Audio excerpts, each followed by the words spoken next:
Maray na magigabo sa indo, mga kakamay. Nakaisip nga ni kami magduman sa boulevard. Pero linti na parking nga ni parking yan pa siya napagal ka na. Pero mas nga ni pagal-pagal.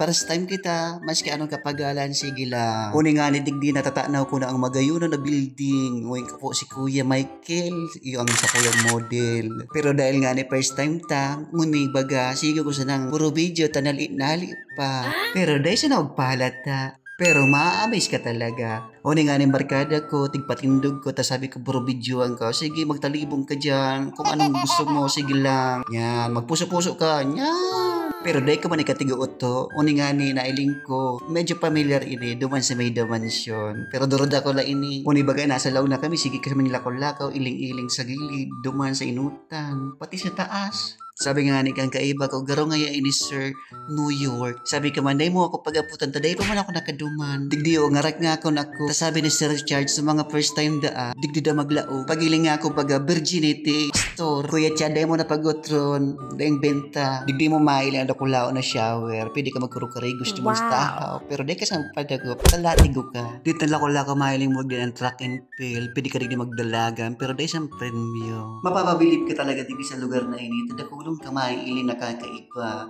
First time ba ya? Kaya kakaiba. Maski ano-ano na sa nabaga ang naglaluwa sa kuyang nimo. Sarap man sa ang padumanang kaan, nali kita. Dahil ko aram kung square 1 ini o square 2. Basta ini ang bungag na naiiling nindo. Magayunon ini. Baka magapot ka mo kung ano ang square 1 tapos square 2. Ini po sa location kang mga naiiling nindo. May station po yan, may square 1, may square. Mala baga mas kapirang square yan, pang duwa pa sa nagayod, pagal-pagal na kami. Kaya sa mga barkada ko, tinaramang ko sa wrong daw dyan.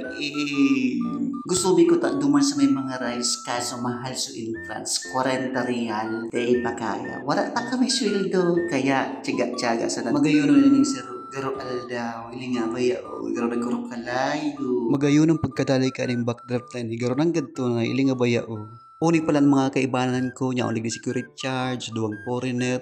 Uy, nasa rong foreigner, matibay da ang mag-gitara. Sabi ko, mag-jamming gitara, tao ko magkanta. Sunod da, mabakal da siyang gitara, kurukantahan ko da siya. Puro lukong pa kami dyan, pero lintian na pagal talaga. Pero mawawara man siya ng kapag alam mo, pag nahiling mo ang kagayunan kang lugar. Hindi sa lugar na ni, pili ka magkapi-kapi, utungan ni ayam mo, tos rabbit, magkaampang, nagkakapi. Pag nahiling mo ining lugar, garo man sa na may pagka-arena. Bako siya arena ang pangluto Sinakob na naman kami kapag nagkarawat kami sa punching machine. Uy nga ni si Papa, ili nga matibayan. Makusuguno ng bunga. Igwa mo na ng premyo. Pag nabit mo sa high score, makaka-receive ka ng 1,000 real. Dakulaw na bagay ito. Kaya kami man, fight man kami kibungag-bungag. Uy nga ni susuraming kaibo, dit na sana. Kaya pinatesting mi pa, kaya yan. Ili nga ba yan? 38 na sana ang kulang. Kaya sabi ko, sige pa, saro pa, baka lamang tumaas pa. O nilugod na o dyan, kuminaplos, ili nga ba yan? 100 siya ng score. Garo nakakalataan na ako, garo maubos di ang kwartami kaya uminali na lang kami. Garo man sana kami pinaikot-ikot. Kaya ang ginebo may nagmiron-miron na sana kami di kay kuyang naggagapo. Nakaalata ako, garo na scam kami. Naduman na may manggila yun, so ice cream baga nagkakawa. So tigpipikon ka baga. Kaya uyin sa barkada may pinatesting mi. Ang una mi baga, libre. May bayad pa lang 25 real.